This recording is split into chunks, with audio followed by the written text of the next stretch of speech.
Hey everybody, my name is Jim McDonald, and I designed the Oner bottom bracket here in Sacramento, California in 2009. And today we're going to spend a little bit of time here at Hours Vary talking a little bit more about this unit.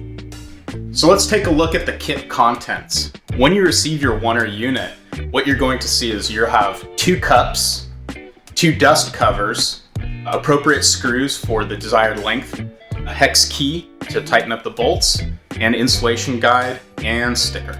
All right, let's go ahead and get this frame prepped for installation of the Oner Eccentric. We'll start by applying a little bit of grease to the inside of the bottom bracket shell. Let's go ahead and grease up the other contact points to avoid creaks out on the trail.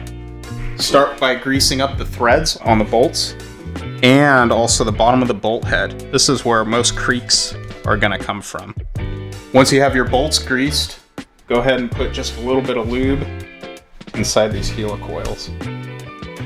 And now we can grease the actual Eccentric unit just for prepping to install into the frame. Let's go ahead and start this installation with the non-drive side cup first. The non-drive side cup has the bolt holes. So just go ahead and just slip it into the frame and start with the bearing at the rearmost position, closest to the rear wheel. The drive side cup has this cut notch.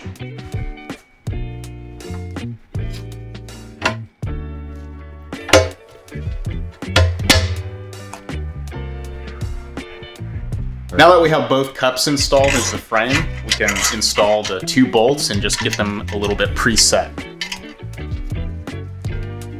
Now that we have the Eccentric installed into the frame, the next step is just a quick dust cap installation. And one nice trick is just put a little bit of grease on the dust cap, and this will just help it stick to the bearing so it doesn't fall out onto the floor.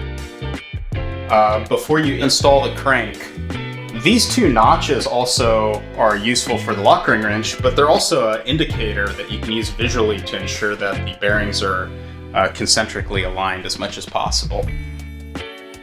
Now we're ready to install our crank, and we're going to use a White Industries crank that has a 30 mil spindle. Also of note, the Eccentric bottom bracket is machined by our friends over at White Industries. Thanks, White.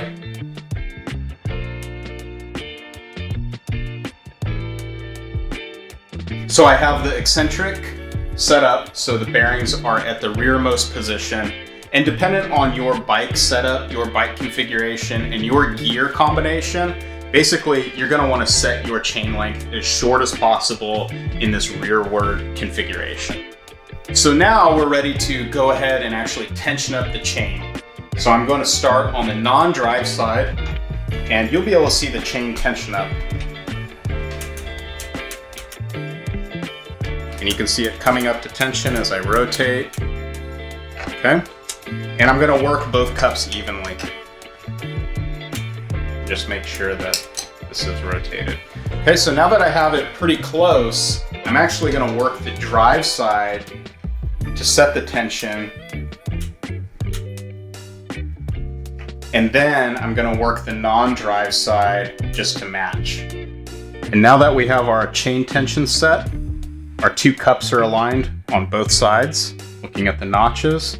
The final step is just going to be tightening up the bolts. So go ahead and rotate one bolt and then work the other bolt. And you want to switch back and forth from bolt to bolt just to get an even tightening. And then now we can torque to our 9 Newton meter spec. So thanks everybody for tuning in. We hope this video was instructional, helpful, informative. This bike is ready to finish the final assembly, and after this, it's going to be time to go and shred. So whatever your application is, mountain bike, cyclocross racing, gravel riding, whatever that might be, we hope that you'll pick up a Oner Eccentric to convert your bike into single speed.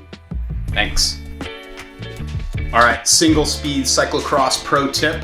Once you have your chain set, you might not want to change your chain length, but if you are racing nationally or World Cups on your single speed cyclocross race machine, you might want to change gears for a particular course. And so a 40-tooth chainring on a squid cross will give you the adjustability of 3 cogs in the rear without changing your chain, and a 42-tooth chainring will give you 2 cogs in the rear with 1 set chain length. So a smaller chainring will give you just a little bit more adjustability. Something to keep in mind.